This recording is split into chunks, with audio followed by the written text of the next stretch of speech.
Thank you. So I'm going to do this sat down, partially because, it wasn't long since I got back from California. And also, I drove this morning from Cambridge, gave myself 2 hours spare, and the traffic meant that I got here just in time to not quite make my talk. So thank you very much for taking that, Rob. So in this presentation, I'm going to go through my history a little bit, because my career history, and to an extent, my life around my career, has not quite gone to plan. So whatever you have in mind for your career plan, I will just warn you now, it's not likely to go exactly as you envision it, and there will be an element of thinking through realities and alternatives in my talk, so get ready for that. But hopefully it'll be very enlightening. I didn't go through the rest of that, so I will also be talking about academic retention, which is often why people go to industry or just leave their field altogether. I was going to do pros and cons, but I thought maybe academia versus industry as a compare and contrast is a much better way to do it, because nothing is necessarily a pro or a con, it's just different. A little bit about organizational politics, as that's something that a lot of people avoid altogether because they don't like it, but it's an unfortunately necessary part of working with people. And then finally, communication skills. So what are important things to consider from the perspective of, to an extent, academia and industry. So mixed bag, hopefully you'll get something from it. So who am I? As Sami mentioned, I'm a science and technology specialist. So that requires building, well, actually first, let me take a step back. Dotmatics is a data platform. So what we do is we go into labs, both academic and industrial, and provide them with database solutions where they set up their electronic lab notebooks, they input their data in a structure that suits them, lots of configuration, very flexible. You easily put your data in, and you easily take your data out, be that in graphs or tables, Excel sheets, what have you. And so within this company, I build prototypes that get productized and deployed with a sometimes short turnaround, short being 5 months, long being 1 year plus. It's all dependent on what the workload of everyone else is and how important what I've built is. I am full stack, so that means I work with databases, I work with servers, and I work with front end. That's how you can get the prototypes done in a very quick turnaround.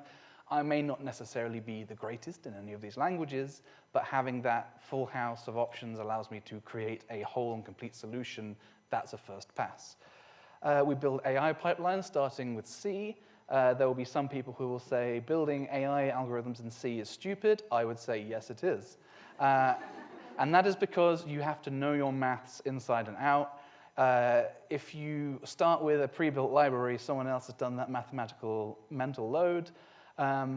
But if you do it in C, it takes longer to build, but you get lightning fast results, which you can't get in Python. So we work with companies like Samsung, specifically in the battery technology department, biopharmaceuticals, AstraZeneca, Pfizer, Moderna. I don't know why they're so popular right now. There's some little thing that's happened. And a lot more than that, many household names, I think recently including Nestle. So maybe we're going to go into chocolate. And then a firefighter. So very often in any environment, not everything will go to plan. And there need to be those people on standby who, when everything isn't going right, that you can call in to buffer the environment. And that requires talking to customers, but also to build solutions that get you to the next step and buy you more time. I'm one of those people.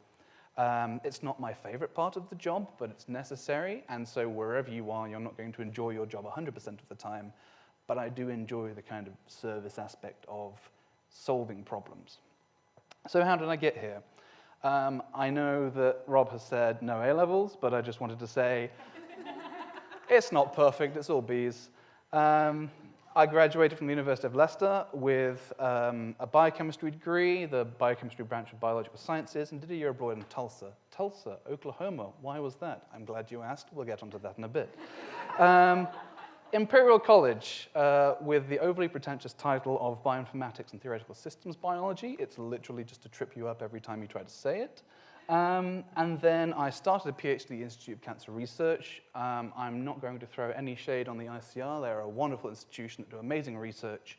It just so happens that within my lab, they wanted a multidisciplinary lab, but they didn't know how.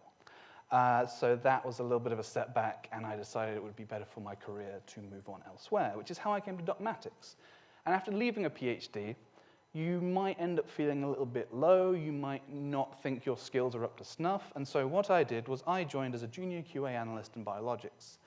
By the February, people realized that I knew a lot more than I let on, and so by the November, I was the company's first data scientist, and then one of the founding members of the science and technology team. So you can get places quickly, even from things that you think are just a stopgap. Getting your foot in the door is the first step. And bear in mind that while I was doing my undergrad and master's, I thought it would be a goal in my life to get a PhD. It's all I could think about getting. And when I got there, I realized maybe there's something else out there. That's not to say give up on your PhD, but it's also to say your PhD isn't everything. Life really should come first over all of this. Everything we're doing here is pointless. Live a little. So you may see a few diagrams here and there about the leaky pipeline of academia. Specifically in these two cases that I've just randomly pulled off an internet search of academic leaky pipeline. There is one there on the right about women. You probably can't read it from here. The text is far too small, but the point is people are aware of these. Now what I find kind of amusing is that women are labeled among the minority. In academia, yes. Globally, it's about 52% of the human population, so to call that a minority is a bit of a stretch. So the PhD retention rate is globally 25%, so 1 in 4 students will not finish their PhD. Take that to the US, where it's a lot less regulated, that goes up to 1 in 2 students. However, for minority individuals, and that's partially due to a number of intersecting factors, that can be anywhere from 40% globally to 75%. And some of you may be doing the maths in your head about, well, what group falls in that 75% area? A lot of black women. It's a very big loss in academia, the number of black women that we lose to just anything but STEM fields. I could talk about this for a long time, and in fact, I have another talk on this, but I will not give that now. So, problems I had on my path were my BSc year abroad. It didn't really feel very good. I was out in the middle of Oklahoma, and the course I wanted to do was not being done that year, but no one had told me. I also didn't like the humidity. I saw a thunderstorm without rain for the first time, and it felt like Stranger Things. Don't go to Oklahoma, there is no reason to. During my MSc, I had absent professors, so we did 3 3-month projects. During my second project, my supervisor just stopped arranging meetings and then canceled all the meetings for 6 weeks of that project. And then the final project, my supervisor just went off to Greece for 4 weeks. Lovely for them, not so great for me. It will happen. And you just have to remember that, well, if you trust in your own abilities, you will get through it. Maybe not with as much support and guidance as you hoped, but just understand that there is an endpoint and you're coming towards it. It'll all be fine, trust me. PhD, I've alluded to some things, but I could easily talk about that for a whole hour because it talks about the problems in systems and how people who are in positions of great authority in their field don't always necessarily think, which sounds counterintuitive in science, but it happens because we're all human. So pros and cons, or rather differences in academia and industry. So in academia, you get a lot more freedom to pursue niche conceptual areas of study that can often push the boundary of what we know. That knowledge creation is really important in both academia and industry because when put to industry, you can start to develop things that no one else has. Whereas in industry, you generally have the freedom to pursue anything you like as long as you can attach a customer use case dependent on what role you're in. So I started pursuing a lot of bioinformatics because some customers complained about the bioinformatics capability that we have and they want it extending. So I wrote some more C code, which takes a long time, but I was allowed to and had money put behind it.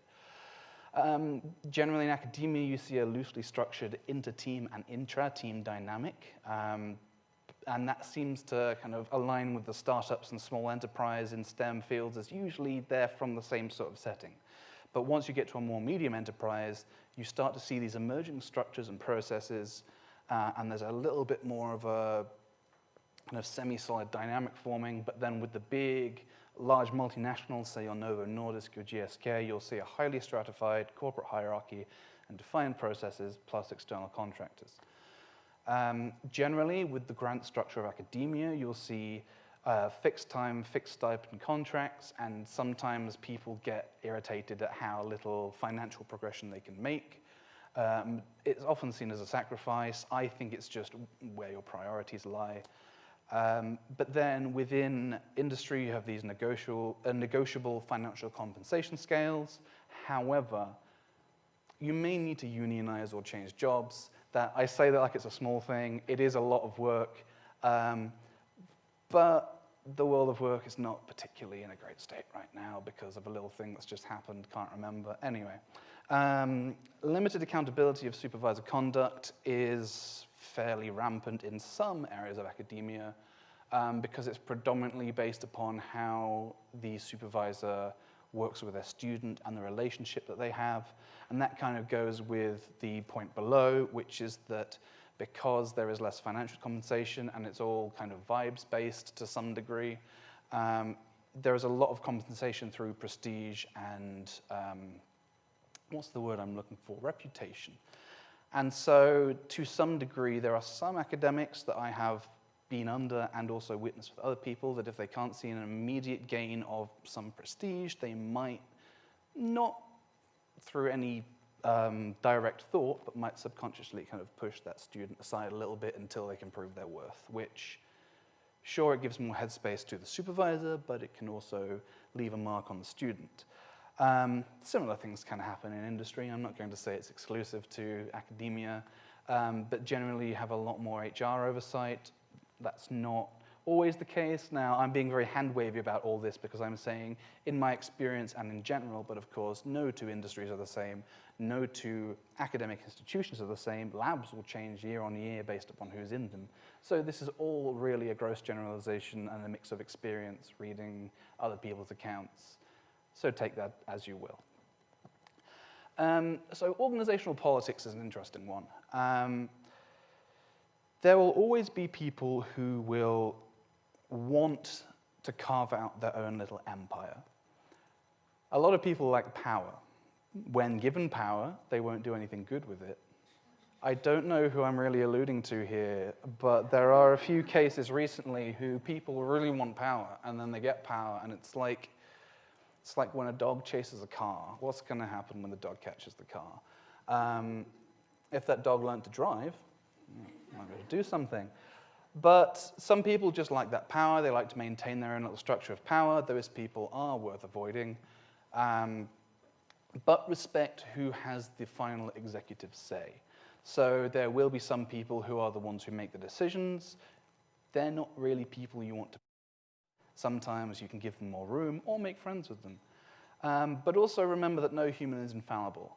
And sometimes that requires thinking about the way you want to talk to people. So when it comes to politics, at its root, politics is just the movements of power among groups of people.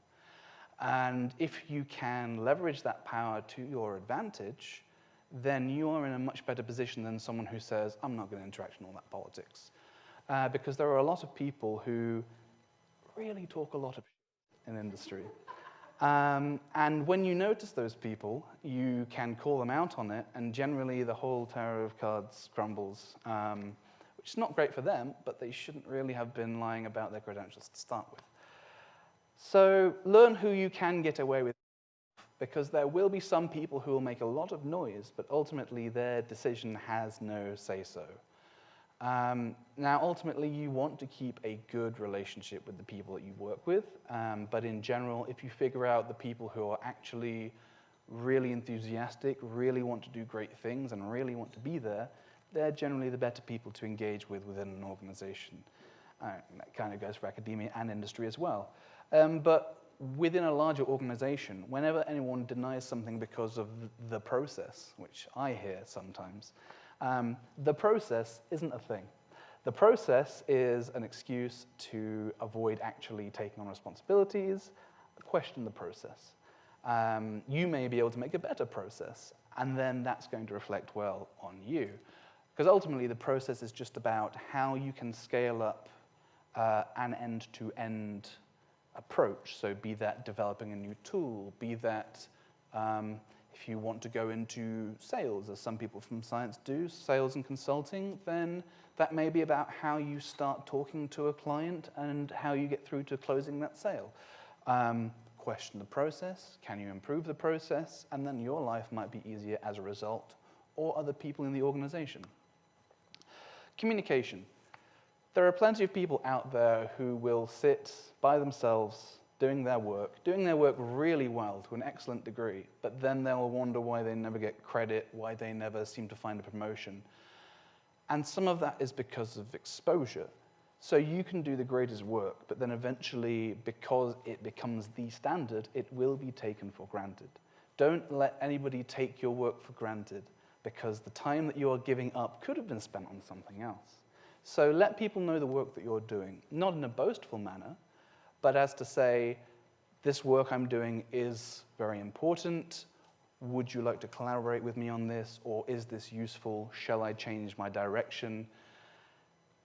Just don't let yourself be kind of siloed in, because some people will end up working for decades in a company and go nowhere, and that's just because they don't really let their work be known. But then the next question is, well, why should people listen to you? And this especially goes for anyone who wants to do any public speaking.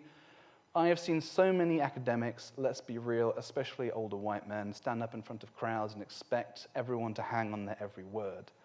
Problem with this is, a lot of the time they're boring. There's no better way of saying that, they are just dull. Now, when I was at the Institute of Cancer Research, I saw a talk by a guy who just dove right into computational architecture, the languages he was using, the system structure, down to what technology they were using, because they were using solid servers, they weren't using cloud-based technology, so it's super fast in-house. All the clinicians glazed over, because this wasn't just computational people. This was lab biochemists, this was cell biologists, this was clinicians, everybody was here. This guy was talking about essentially a search engine for cancer subtypes, which you put in any measurements you've taken from a patient, and it will be developed into a trace that will give you a short list of cancer subtypes, so it speeds up the process of diagnosing cancer and thus treatment. When you're in that position, you have a responsibility to communicate your findings, because that could be impactful for humanity as a whole. Communication is vital. And what I will often say to especially younger people who want to get into science is, try theater. At first it may sound odd, but even just going to your local improv group can really help you with public speaking. Improv especially, because in situations like this, it's so easy for something to happen and you to be thrown off your flow entirely. So if you understand how to improvise, you can kind of loop your brain back around and go back to where you were and then go into something else. But then theater comes with it stagecraft, and stagecraft is ultimately how to tell a narrative. You want to know what point you're getting across to people and where you want to go with the information that you're giving them. Why is it important, and what should people do now they know? Engage people. Don't just walk into a room and expect to be heard. And so entering industry, as I mentioned before, honestly assess your skills. So many of you may have heard of the Dunning-Kruger effect, but for those who haven't, it is the psychological phenomenon where people vastly overestimate their skills when they don't have an honest grasp on them. There's a very interesting graph of test results versus how well people did, and it's like a line where there are some people who tested poorly, some people who tested well, but then their assumptions of how well they would do is like a U shape. So when people highly overestimated how well they would do, they had the poorest test results. And generally, people who had the best test results underestimated themselves.